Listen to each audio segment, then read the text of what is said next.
menjelaskan materi dari mata kuliah Hukum Islam di Indonesia. Ada 2 materi yang akan saya bahas, yaitu yang pertama, teori pemberlakuan hukum Islam di Indonesia, dan yang kedua, hukum ekonomi Islam di Indonesia. Jadi, teori-teori pemberlakuan hukum Islam di Indonesia itu ada 7. Yang pertama, teori kredo atau syahadat. Sebagian besar umat Muslim sepakat bahwa agama Islam mengatur semua aspek kehidupan sosial dengan seperangkat norma, termasuk norma hukum. Dan yang kedua, teori receptia incompletu. Teori ini di mana hukum Islam diberlakukan sepenuhnya oleh orang-orang Islam sebagai pegangan dalam kehidupan beragama. Yang ketiga, teori receptia atau penerimaan hukum Islam oleh hukum adat. Teori ini adalah di mana hukum Islam baru diberlakukan apabila dikehendaki atau oleh hukum adat. Yang keempat, teori recepti exit. Setelah proklamasi dan setelah Undang-Undang Dasar 1945 dijadikan Undang-Undang Dasar Negara, maka walaupun aturan peralihan menyatakan hukuman lama masih berlaku selama jiwanya tidak bertentangan dengan Undang-Undang Dasar 1945. Yang kelima, teori recepti a contrario. Teori recepti a contrario, hukum adat baru berlaku kalau tidak bertentangan dengan hukum Islam.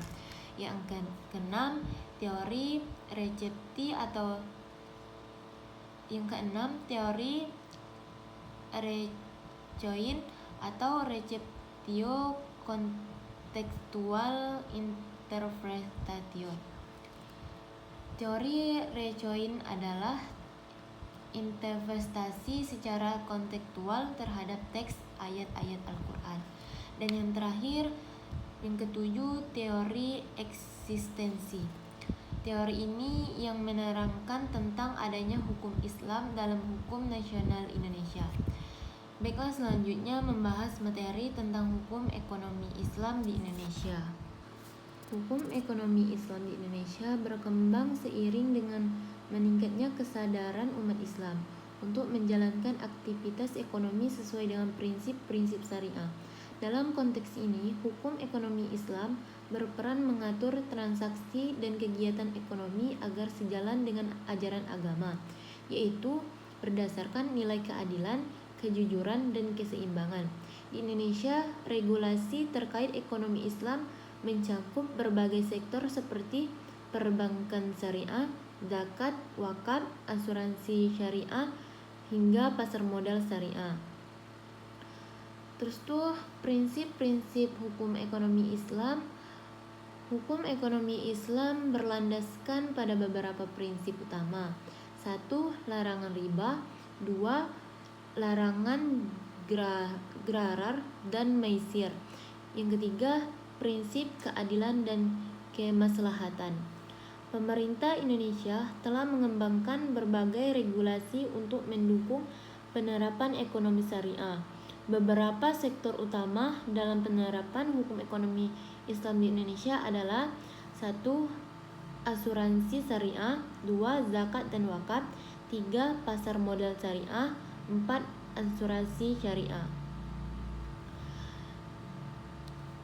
Prospek ekonomi Islam di Indonesia sangat menjanjikan dengan jumlah penduduk muslim terbesar di Indonesia.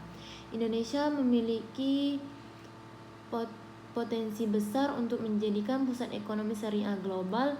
Dukungan pemerintah melalui Masterplan Ekonomi Syariah Indonesia atau MEXI dan kolaborasi antara regulator, industri, dan masyarakat diharapkan dapat mempercepat pertumbuhan sektor ini.